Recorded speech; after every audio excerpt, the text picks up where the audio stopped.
हमारा जो लेसन है जो कंटिन्यू था वो था लीडरशिप डेवलपमेंट, और लास्ट हमने सीखा था, आपको याद होगा।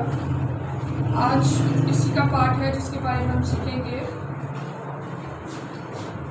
कि जब हमारी लीडरशिप होती है या कोई इख्तियार या कोई अपॉर्चुनिटी मेरे पास होती है, मिसाल के तौर पर एज ए लीडर, जब मेरे पास लीड करने के लिए कोई अपॉर्चुनिटी है या कोई ऐसा इदारा है या कम्युनिटी है या मेरे पास ऐसी कोई पार्टी है, कोई भी इख्तियार है जिसमें मेरा कंट्रोल है बेसिकली, अगर मेरे पास ऐसी कोई लीडरशिप है उसको लीड करने के लिए, तो बेसिकली तो वो एक एज अ रिस्पॉन्सिबिलिटी है मेरे पास। अगर मुझे कोई कम्युनिटी दी गई है तो उसको मुझे लीड करना है, तो वो मेरी जिम्मेदारी है। अगर मुझे कोई ग्रुप ऑफ क्लास दी गई है उसको लीड करना है, तो वो मेरी रिस्पॉन्सिबिलिटी है।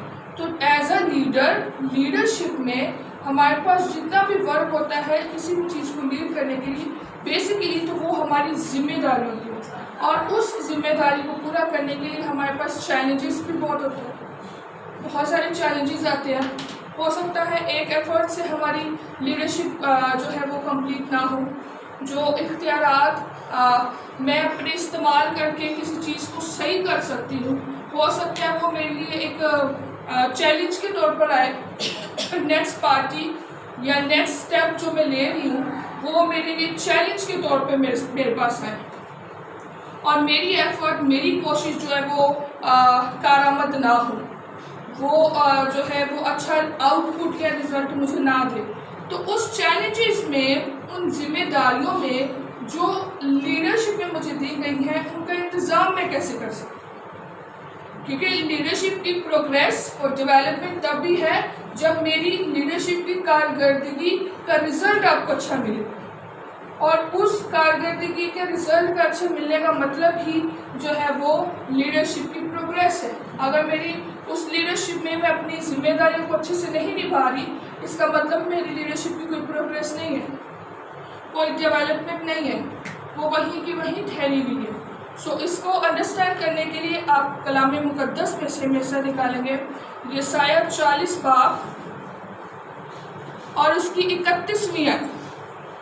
अगर हम कलाम मुक़द्दस में यसाया 40 बाब और उसकी 31वीं आयत में देखें तो कलाम मुक़द्दस में यूं मरकूम है, लेकिन खुदावन का इंतज़ार करने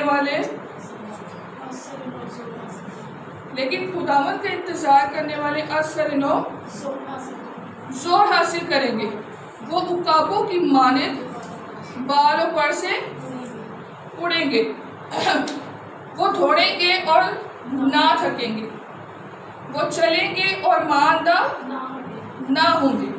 अब यहाँ पर हमने कितनी सारी चीज़ें देखी हैं सिर्फ और सिर्फ एक चीज़ के पीछे। अगर हम स्टार्टिंग में देखें, लेकिन खुदावन का इंतज़ार करने वाले, स्टार्टिंग में ही अगर हम इसको देखें एज अ हेडिंग, हम ले खुदावन का क्या करने वाले, इंतज़ार। इंतज़ार में क्या क्या चीज़ें हैं? इंतज़ार मतलब सब्र, थोड़ा सा ठहराओ,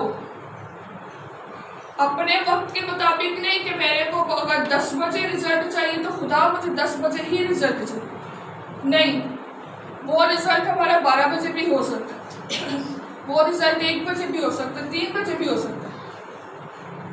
खुदा के टाइम का इंतजार करना, देखना कि उसका क्या टाइम है, जब वो मुझे उसका क्या देगा, आउटपुट। जब मैं इंतजार करूंगी खुदावन का, उसमें मेरा टाइम नहीं है, उसमें खुदावन का टाइम, और जब खुदावन के टाइम के मुताबिक मैं अपनी लीडरशिप का आउटपुट आपको दूंगी तो फिर हम आगे बढ़ते हैं। लेकिन खुदावन के इंतजार करने वाले असरनो जोर हासिल करें। अब जब मैं खुदावन के टाइम के इंतजार कर रही हूँ, यानी उसके टाइम के मुताबिक मैं चल रही हूँ, ना कि अपने टाइम के मुताबिक। इंतजार मतलब आप जब किसी शख्स का इंतजार करते हो तो क्या आपके वक्त के मुताबिक वो आपको उसका आउटपुट देते हैं? नहीं। अगर आप किसी की कॉल के, अगर किसी ने बोला कि मैं जैसे फ्री होगा मैं आपको कॉल करूँगा। जैसे फ्री होगा का क्या मतलब है, उसके पास जब क्या होगा, टाइम होगा। अगर मैं किसी को ये बोलूँ नहीं नहीं मेरे टाइम पे कॉल करना, मुझे आपका टाइम नहीं चाहिए, तो क्या मैं उससे वो ऐसा आउटपुट ले सकती हूँ? कभी भी नहीं। तो कलाम मुक़द्दस में ये मरकूम है, लेकिन खुदावत का इंतज़ार करने वाले यानी खुदा का जो इंतज़ार करते हैं, फिर खुदा उनको आउटपुट में क्या देता है? पहली चीज़ असरिनो जोर, यानी जो पहले जोर है, जो पहले ताकत है, उससे डबल ताज़ा दम। असरिनो जोर, पहले से ज़्यादा जोर, आवर स्ट्रेंथन, पावरफुल। इसको हम इस तरह भी ले सकते हैं कि जैसे एक चीज़ पुरानी है लेकिन ताज़ा वो डबल पोर्शन में आता है, वो आपको डबल पोर्शन में असरिनो जोर क्या करता है? देता है। यानी पहली चीज़ आ गई ये जोर, ओके। लेकिन खुदावंद का इंतज़ार करने वाले असरिनो जोर हासिल करेंगे। सेकेंड लाइन में क्या लिखा है? वो उकाबों की मानित। किसकी मानित? आपने कभी उकाब की उड़ान के बारे में पढ़ा है? कभी सुना है? उसकी क्वालिटीज़, उसकी एबिलिटीज़, क्या क्या खुदा ने उसको एबिलिटीज़ दी हैं, आपने कभी उसके बारे में स्टडी किया है?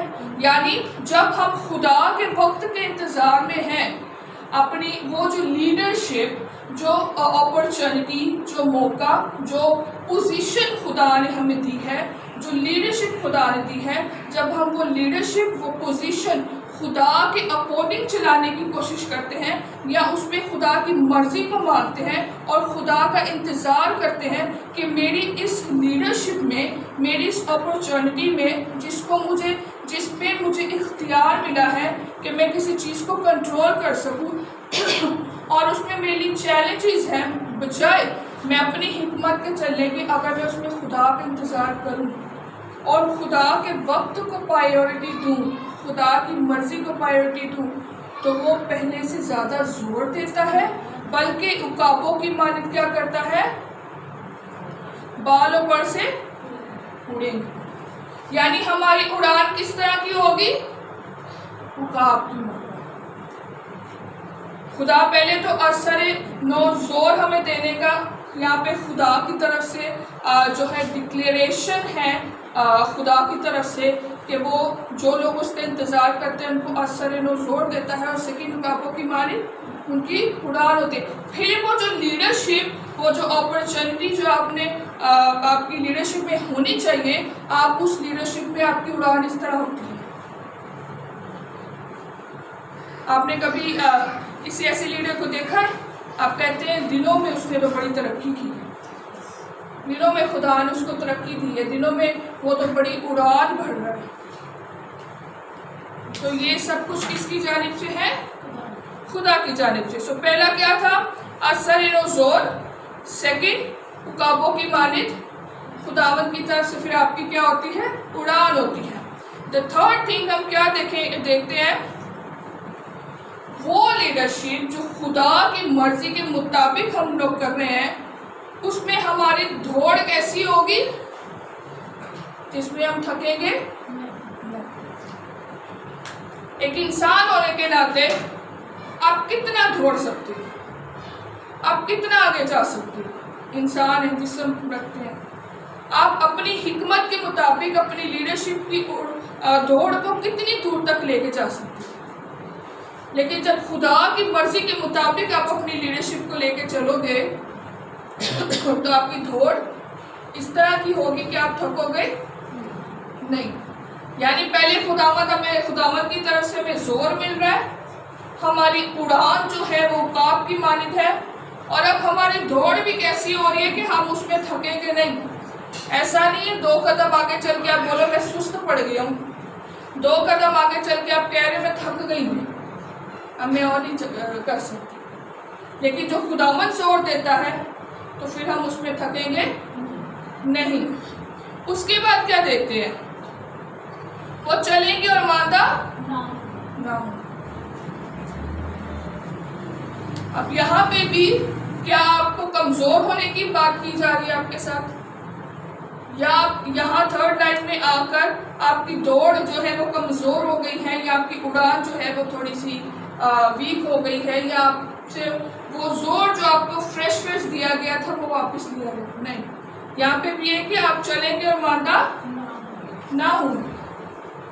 सो हमारी लीडरशिप, कोई भी हमें लीडरशिप या हमें इख्तियार दिया गया है जिसमें हमारा इख्तियार है और हमें कोई पोजीशन दी गई है, चाहे वो एज अ टीचर हो या एज अ प्रोफेसर हो या एज अ डॉक्टर हो या एज अ रिसेप्शनिस्ट हो या एज अ आप नर्स कह लो, एज अ ब्यूटिशियन कह लो। जब भी किसी ग्रुप, कम्युनिटी या किसी इदारे को आप लीड कर रहे हो, आप चला रहे हो, इट्स मीन कि आपके पास इख्तियार है, यहाँ पे आपकी मर्जी चल रही है, आपके पास कंट्रोल है उस चीज़ का कि आप उसको किस तरह से चलाओ। लेकिन अगर खुदा की दी हुई हिकमत के मुताबिक अगर उस इदारे को, उस कम्युनिटी को, उस ग्रुप को आप लीड करोगे तो फिर खुदा आपसे ये सब बातें करने का वादा करता है, फिर उसकी जानिब से आपके पास ये सब चीज़ें हैं। और नो मैटर उस लीडरशिप में आपके पास कितने चैलेंजेस हैं या कितनी जिम्मेदारियाँ, वो तो आपके दुश्मन को भी आपका दोस्त बना देता है जब उसको आपकी रविशें क्या आती हैं, पसंद आ जाती है। सो लीडरशिप की प्रोग्रेस जो है, उस प्रोग्रेस में सही बात है जिम्मेदारियाँ, चैलेंजेस हैं।